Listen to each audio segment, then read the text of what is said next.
Shalom, selamat pagi Bapak Ibu dimanapun Anda berada. Doa saya kita semua dalam keadaan baik, sehat, sama seperti jiwa kita baik-baik dan sehat. Dari apa yang dikatakan Yohanes ini kita bisa melihat bahwa jiwa kita yang berisi pikiran, perasaan, imajinasi, pemahaman, paradigma, cara berpikir, pola kita itu sangat menentukan apa yang akan terjadi dengan hidup kita. Amsal Sulaiman berkata bahwa apa yang kita percayai, apa yang kita pikirkan, itu akan terjadi seperti yang kita percayai dan kita pikirkan. Dalam bahasa Tuhan Yesus dia berkata, jadilah menurut imanmu apa yang kau percayai. Karena itu penting sekali Bapak Ibu kita untuk terus belajar. Salah satu kunci untuk menjadi manusia rohani adalah kita memikirkan apa yang datangnya dari roh. Kalau orang yang hidup di dalam daging, dia memikirkan apa yang dari daging. Karena itu di dalam kitab Roma pasal 12 yang kita pelajari beberapa hari yang lalu, bahwa janganlah kamu menjadi serupa sama dengan dunia ini, tetapi berubahlah oleh pembaharuan budimu, sehingga kamu bisa mengerti mana kehendak Allah yang baik, berkenan, dan yang sempurna.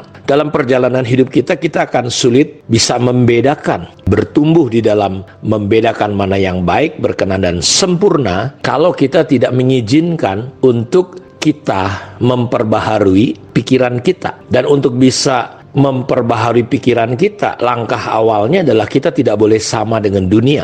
Kita harus berubah. Jadi kita harus keluar dari konsep, dari pola, dari cara yang dunia sudah bentuk kita. Karena kita ini kan lahir di dunia. Kita seringkali hidup secara lahiriah. Kita seringkali hidup secara konsep dunia. Karena itu disinilah ketika kita mau berubah menjadi manusia rohani, kita harus memperbaharui pikiran kita. Jadi pikiran dan perasaan kita ini benar-benar punya peranan yang sangat serius dan penting. Karenanya di dalam Filipi pasal 2 ayat 5-11 dikatakan seperti ini. Hendaklah kamu dalam hidupmu bersama menaruh pikiran dan perasaan yang terdapat juga dalam Kristus Yesus. Jadi manusia rohani adalah orang yang mulai belajar hidup, pikiran dan perasaannya ditaruhkan, dipenuhi dengan pikiran dan perasaan Kristus. Tentu pikiran dan perasaan kita manusia lebih gampang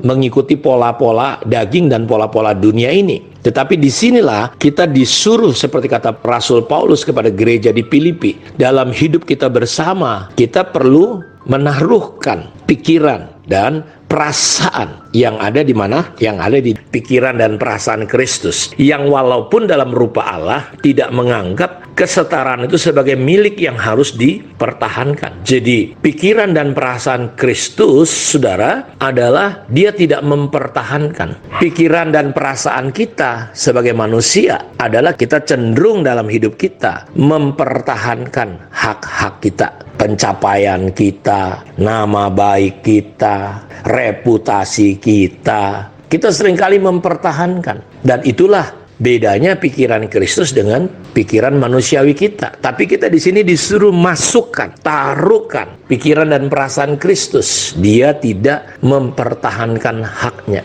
Makanya ketika iblis berkata, kalau kau betul anak Allah, rubahlah batu ini jadi roti. Dan Yesus bisa saja, jangankan rubah batu jadi roti, rubah setan jadi roti pun bisa. Ketika iblis suruh untuk dia terjun dari hubungan bait Allah, kan nanti malaikat-malaikat akan datang. Saudara, mau gaya apa Yesus bisa lakukan? Tapi disitulah ketika dalam hidupnya sebagai anak Allah, perannya sebagai anak manusia, dia tidak mempertahankan hak kealahannya. Ketika orang-orang menghina dia, ketika orang-orang menghujat dia, kalau kau betul anak Allah, turun kau dari atas kayu salib itu. Dirinya sendiri, orang lain ditolong, dirinya nggak bisa ditolong. Ketika dia ditangkap di Taman Getsemani, saudara, ketika orang-orang tentara berkata, engkaukah Yesus? Ini aku. Semua orang tiarap. Dan dia dari situ sudah bisa menunjukkan, orang bisa lihat dia bukan sekedar manusia biasa, tapi dia tidak mempertahankan hak kealahannya sebagai sesuatu yang harus dipertahankan. Persoalan kita adalah di sini kita belajar Bapak Ibu untuk menaruh sungguh-sungguh dalam hidup kita pikiran dan perasaan Kristus, yaitu tidak mempertahankan. Dari manakah datangnya sengketa, keributan? Dari mana masalah dan persoalan perceraian? Sederhana, karena masing-masing pasangan mempertahankan haknya, hak untuk dihargai, hak untuk diperhatikan, hak untuk dicintai, hak untuk dikasihi. Banyak sekali hak-hak kita. Dan kalau kita mau bertumbuh menjadi manusia rohani, saudara, kita harus mulai belajar seperti Tuhan Yesus. Pikiran dan perasaannya dia tidak mempertahankan haknya. Lihat, perhatikan baik-baik. Semua kekacauan terjadi ketika kita mempertahankan pola pikir manusiawi untuk kita pertahankan semuanya itu. Dan itu menjadi sumber persoalan. Karena itu ego kita. Karena itu kita perlu belajar. Taruhlah pikiran dan perasaan Kristus. Yang kedua, dia bukan hanya melepaskan, tapi dia mengosongkan dirinya dan mengambil rupa sebagai seorang hamba, seorang manusia. Dan dalam keadaan sebagai manusia, dia merendahkan dirinya. Pikiran dan perasaan manusia itu selalu sombong, tinggi hati. Tapi pikiran dan perasaan Kristus adalah kita diajar untuk apa, Bapak Ibu? Untuk rendah hati. Dia merendahkan dirinya sedemikian rupa. Dan orang-orang yang rendah hati adalah orang yang tidak mudah terluka. Jadi kalau kita masih gampang tersinggung, pengen menyerah karena persoalan masalah, itu ciri-ciri tanda bahwa kita sebenarnya belum rendah hati. Dia rendah hati, dia tidak pertahankan. Dan dia katanya taat sampai mati, bahkan sampai mati di atas kayu salib.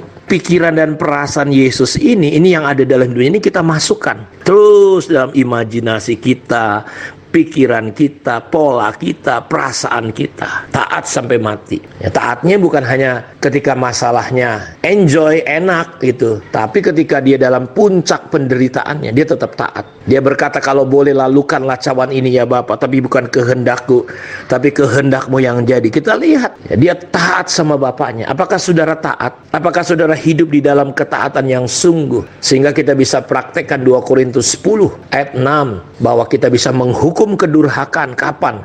Ketika ketaatan kita sudah menjadi sempurna. Dan kita nggak akan bisa taat kalau kita tidak pernah, Bapak Ibu, belajar untuk meruntuhkan benteng-benteng yang dibangun oleh iblis. Makanya Paulus runtuhkan itu. Apa yang diruntuhkan? Siasat orang, asumsi, pemikiran-pemikiran yang jahat, kesombongan. Saudara, kita akan melihat betapa dahsyatnya sebenarnya gereja, betapa dahsyatnya hidup kita sebagai anak-anak Tuhan. Tapi masalahnya, pikiran dan perasaan kita masih tetap tidak bisa dikuasai oleh pikiran dan perasaan Kristus. Saya berdoa supaya renungan ini bisa menembus jauh ke dalam pikiran perasaan kita, sehingga kita mulai menghidupi, sehingga pikiran perasaan Kristus menduduki, menguasai, mendominasi keberadaan pikiran perasaan kita. Kiranya renungan ini bisa memberkati dan menolong kita semua. Mari kita berdoa. Tuhan, terima kasih dimanapun anak-anak-Mu berada, jamah, sentuh, dan jangkau mereka dengan kebenaran firman yang memerdekakan ya Tuhan. Kalau ada yang lemah, kuatkan. Yang sakit, disembuhkan dalam nama Yesus. Apapun yang menjadi tekanan, depresi, apapun yang menjadi beban berat, Tuhan ada kasih karunia, sehingga kami mampu menanggung segala sesuatu lewat kebenaran firman yang memerdekakan kami. Diberkatilah semua anak-anak-Mu di dalam nama Tuhan Yesus Kristus. Terpujilah Tuhan. Haleluya. Amin. Tuhan berkati kita semua. Shalom.